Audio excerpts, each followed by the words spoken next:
Are you scared of buying your first apartment investing? Watch this now. I'm here with my son George and I'm teaching him about finance.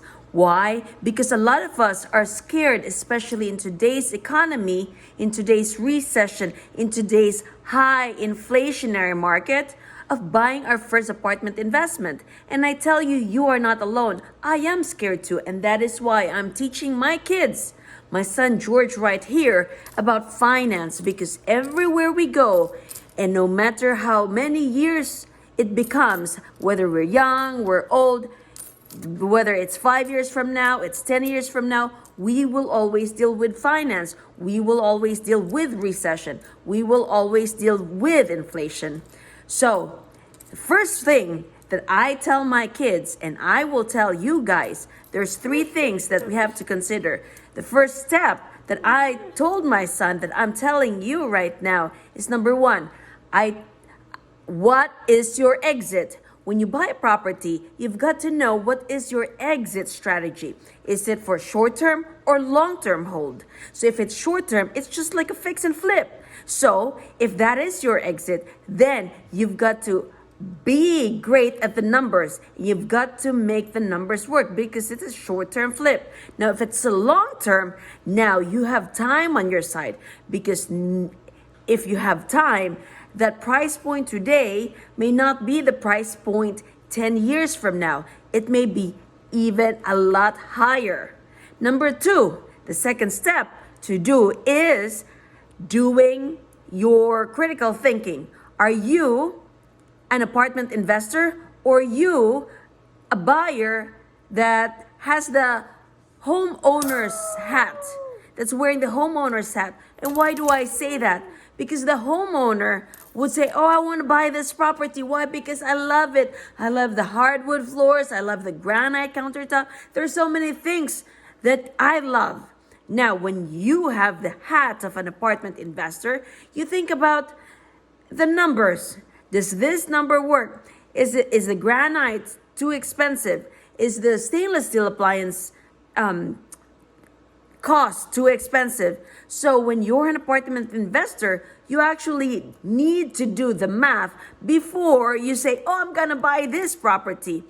The third step that I would like to share with you is doing about the math is the 1% rule. That's the third step. To get it quick and easy in just 5 minutes is doing the 1% rule. And just like what I told George, doing the 1% rule gives you more time to look at or analyze more properties. What is the 1% rule? Now, 1% rule means is that when you have a property, let's say $100,000, and you want to buy it for $100,000, now if you think that you're able to rent that property for $1,000, that means that's a good property to evaluate.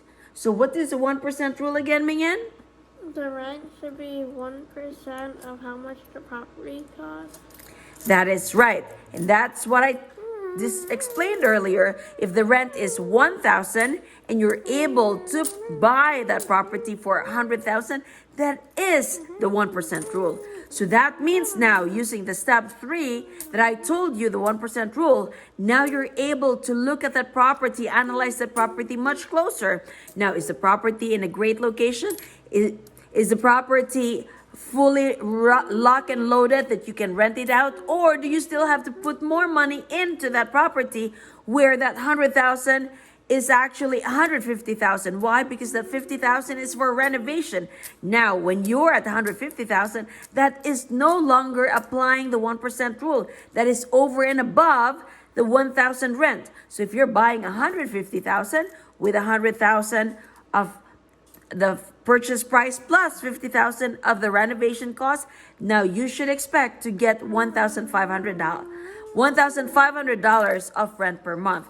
That is where the 1% rule. So those guys are the 3 steps to buying your first apartment investment in this critical times right now. So hopefully you are no longer scared by just doing those 3 steps. To recap, number 1, know your exit. Are you short-term flipper or are you long-term hold? Number 2, are you wearing a homeowner's hat or are you wearing the investor hat? Number 3, the 1% rule, to get you to analyze a lot of properties in just a short time and know more about that property. So, my dear friends, let's go. Well, can't wait.